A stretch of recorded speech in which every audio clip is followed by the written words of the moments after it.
This is the brief on the no-flux boundary condition and sealed diffusion systems. So, what are we looking at here? We're diving into the rules that govern how stuff spreads out when it's trapped. Think about a scent diffusing inside a totally sealed jar. We want to understand what happens when absolutely nothing can get in or out. Okay, first up, the no-flux condition. It's basically the rule that makes sure nothing leaks. And how does it do that? Well, it forces the concentration slope, you can think of it as its steepness, to be perfectly flat right at the container's edge. That flat slope is what physically stops anything from crossing the boundary. Second, and this follows directly, since nothing gets in or out, these systems have to conserve mass. I mean, it makes sense, right? The total amount of whatever is diffusing inside has to stay the same.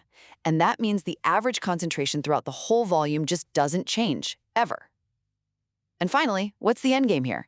Well, in a closed system, diffusion is always heading towards one thing: equilibrium.